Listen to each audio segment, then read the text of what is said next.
Oke, shalom semuanya. Aku mau bicara tentang suatu kebahagiaan teman-teman. Pada hari ini, siapa kira-kira yang kalian pingin bahagia? Pasti semua ingin merasakan suatu kebahagiaan ya teman-teman ya. Ada sebuah 3 kebahagiaan di dalam kehidupan kita ini. Supaya bahagia terus di dalam kehidupan kita ini, kita harus ngapain sih? Aku ada 3 hal yang aku mau sampaikan. Yang pertama yaitu bahwa kunci kebahagiaan dalam kehidupan itu kita harus selalu bersyukur. Bersyukur itu adalah suatu anugerah Tuhan yang diberikan buat manusia supaya kita itu menjadi orang-orang yang semakin mencintai Tuhan. Dari rasa syukur itu kita bisa mencintai Tuhan. Dari rasa syukur itu kita bisa meluapkan kasih sayang kita kepada Tuhan. Karena ucapan syukur itu bisa melebihi segala-galanya yang ada di dalam kehidupan kita. Jangan tunggu sembuh dulu, kita itu mau bersyukur ya. Kalau cuma kita ada yang saudara-saudara yang sakit atau kita sendiri yang sakit, jangan tunggu sembuh dulu, kita mau bersyukur. Terus jangan tunggu diberkati dulu, kita itu bersyukur gitu loh. Kalau semua kalian itu menunggu keadaannya itu baik dulu, terus kalian itu mau bersyukur ya, mau minta seperti itu namanya kayak bersungut-sungut akhirnya ya. Kalau semua kita itu bersyukur di saat keadaan kita itu terdesak, maka ada hal yang Tuhan taruh dalam kehidupan kita, anugerah Tuhan, mujizat Tuhan itu akan diberikan buat kehidupan kita. Di saat itulah kalian itu akan merasakan sukacita yang begitu luar biasanya yang tidak didapat dalam dunia ini dari rasa syukur kalian. Seperti itu teman-teman. Jadi rasa syukur itu adalah apa ya, kalau semua ibarat itu kalau semua tersungkur di bawah kaki Tuhan, berserah penuh 100%, bahkan 1000% kepada Tuhan. Tidak ada yang tidak bisa kita lakukan di dalam kehidupan kita kalau rasa syukur itu tidak pernah timbul di dalam kehidupan kita. Makanya timbulkan terus rasa syukur itu, maka mujizat itu akan berjalan dengan sendirinya dari Tuhan Yesus yang akan bisa menyembuhkan, yang akan bisa memberkati kehidupan kita masing-masing ya. Yang kedua itu orang yang selalu mengampuni. Kalau semua kalian itu selalu orang yang selalu mengampuni, melepaskan dendam, melepaskan amarah ya, melepaskan semua kepada orang-orang yang menyakiti kalian meskipun mereka itu tidak layak untuk diampuni, itu adalah suatu kebahagiaan yang luar biasa. Jika kalian itu mau mengampuni seseorang, jika kalian itu mau hidup lebih bahagia, ya harus melepaskan suatu pengampunan. Karena pengampunan itu tidak bisa dimiliki oleh orang-orang yang tidak mau mengampuni, tetapi ada suatu kemauan timbul dalam diri kita sendiri supaya kita itu bisa mengampuni seorang yang bisa yang selalu mungkin ya yang pernah menyakiti hidup kita, seperti itu teman-teman. Jadi kadang-kadang kita itu kepikiran gitu ya, kepikiran malam gak bisa tidur ya toh, terus tidur nyenyak ya gak bisa. Karena apa? Karena kita itu mangkel kadang-kadang sama orang itu.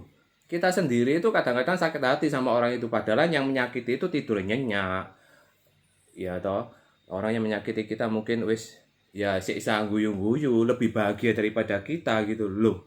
Kenapa? Kitanya sendiri itu yang disakiti, kadang-kadang kita itu tidak mau melepaskan pengampunan, seperti itu. Jadi kunci kebahagiaan kedua yaitu kita harus mau mengampuni. Apapun yang terjadi, lepaskan pengampunan itu.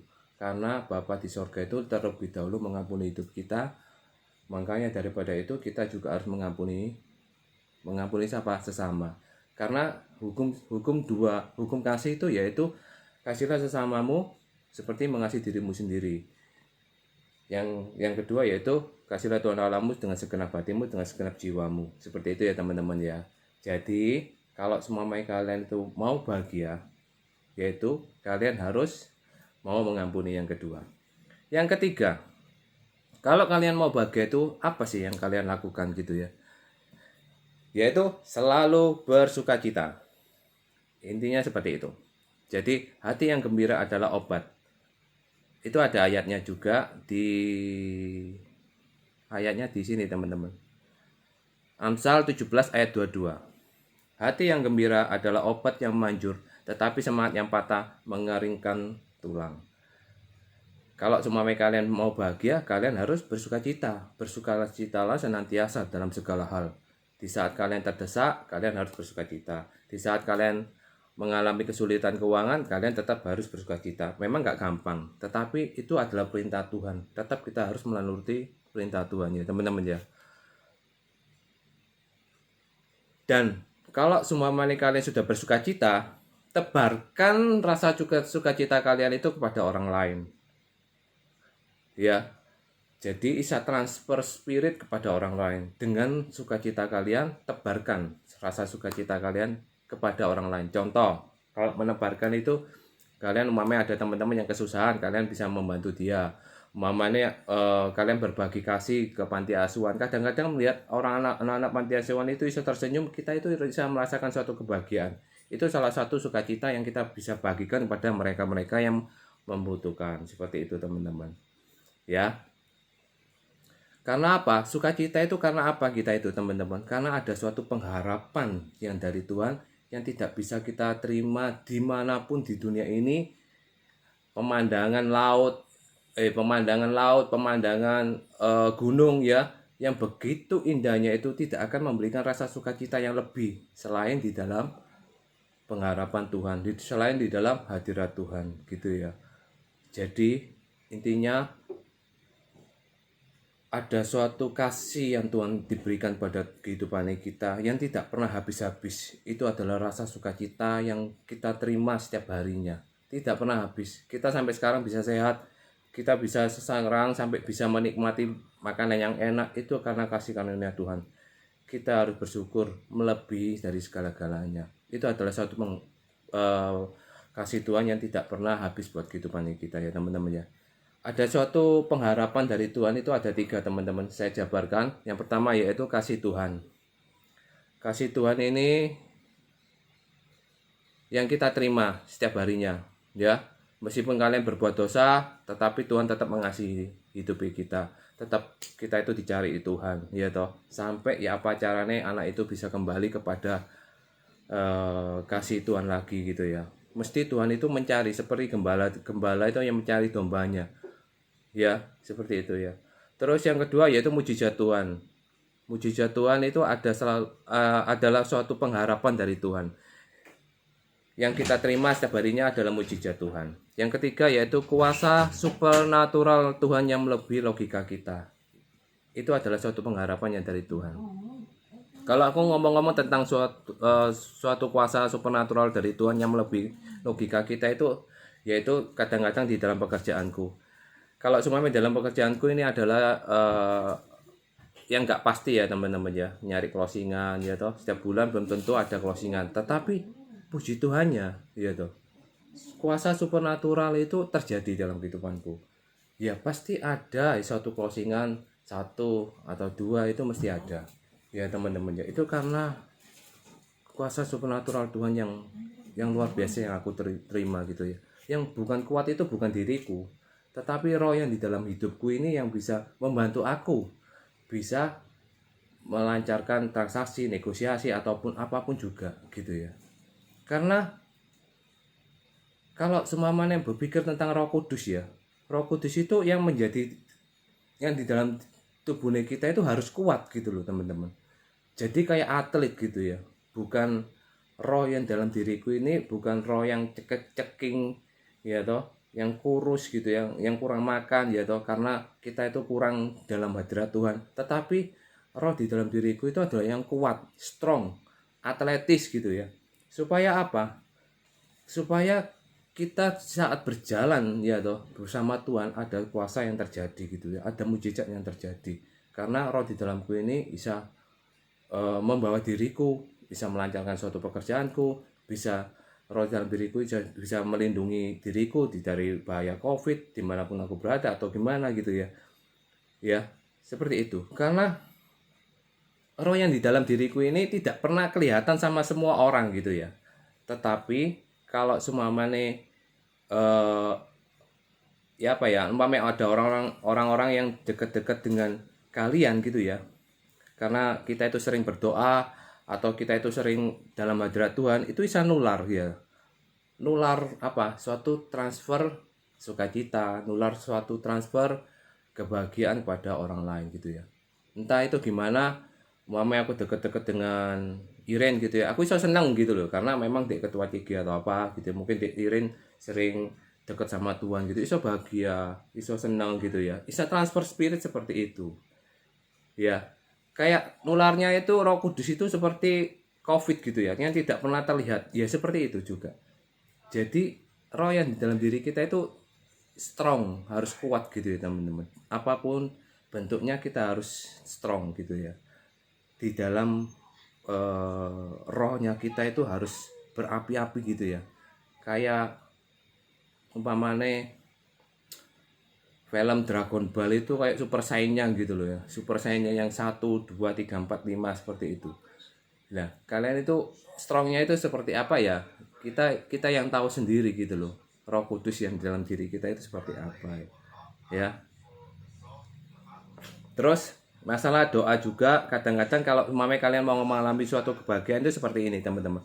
Doa yang benar kadang-kadang itu, berkati aku ya Tuhan supaya aku bisa membeli ini, membeli tas ini, membeli itu, membeli ini, dan doanya itu selalu aku dan aku. Kadang-kadang kita itu sering gitu ya teman-teman ya. Tapi kalau seumpamanya doanya kalian itu diganti seperti ini teman-teman. Doanya diganti seperti Tuhan, berkati aku Tuhan supaya aku bisa memberkati orang lain, seperti itu. Dan aku dapat rema seperti itu, dan aku ganti doanya, Tuhan berkati aku Tuhan supaya aku bisa memberkati orang lain. Nah, kalau seumpamanya aku bisa memberkati orang lain, berarti berkatku itu bisa berlimpah-limpah kan, otomatis kan seperti itu. Dan akhirnya apa ya, puji Tuhan, setiap bulan itu ya tim-timku bisa jalan ya toh, aku juga bisa closing, itu karena kasih karunia Tuhan yang luar biasa ya.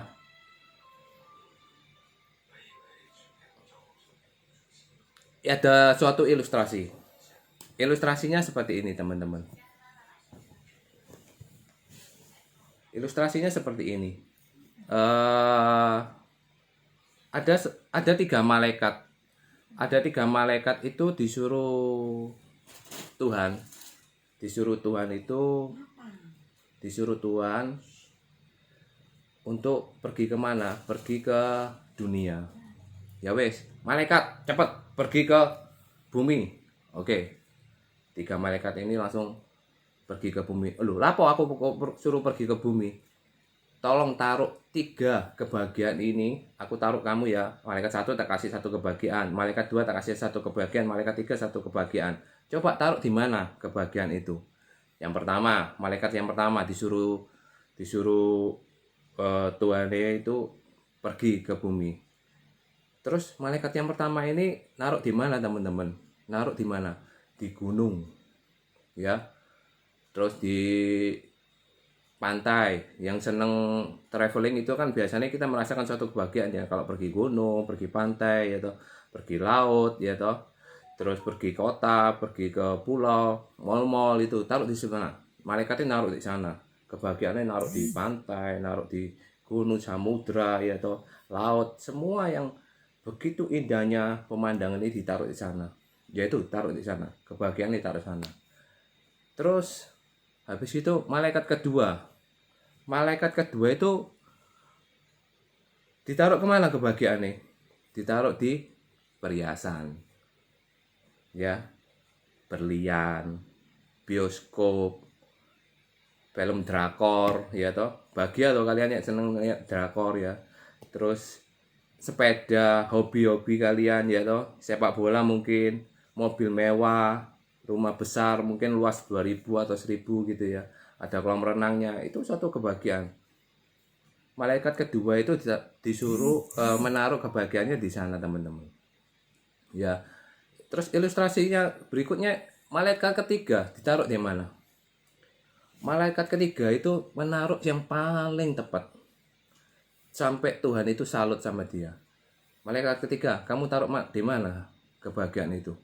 Terus malaikat ketiga bilang sama Tuhannya seperti ini, Tuhan, aku taruh kebahagiaan itu di mana? Di hati yang bersih gitu. Di hati yang bersih ada suatu kebahagiaan yang melebihi daripada perhiasan, melebihi emas, bioskop, drakor, sepeda, dan lain-lain. Bahkan lautan, hutan, dan samudra itu bisa dikalahkan semua.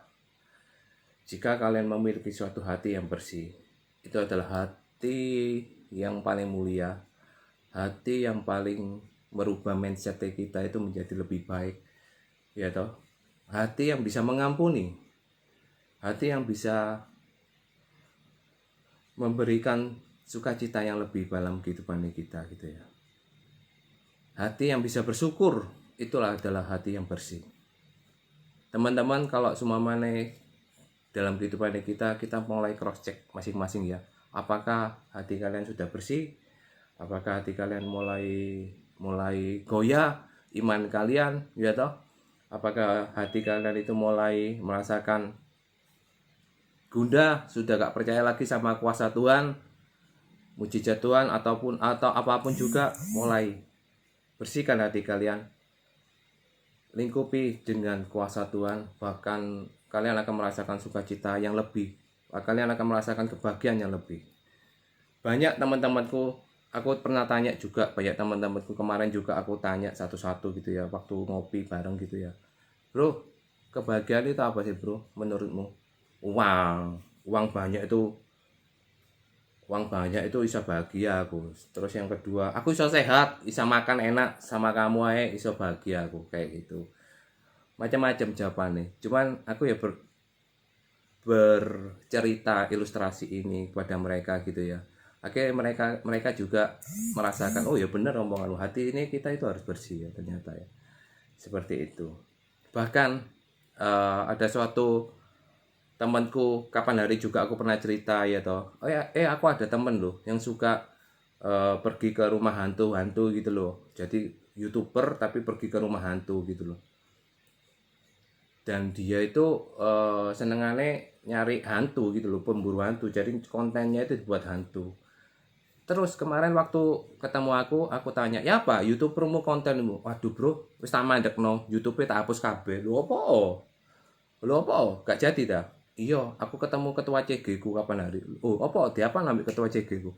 Iya, kapan hari itu ketua CG ku bilang, ya toh, bilang kayak gini teman-teman, konten hantumu itu loh masuk YouTube, kamu itu menebar ketakutan sama semua orang gitu loh, ya toh. Jadi menebar ketakutan hantu kepada semua orang, sehingga orang itu akan merasakan ketakutan melalui apa ya, kontenmu itu YouTube gitu loh.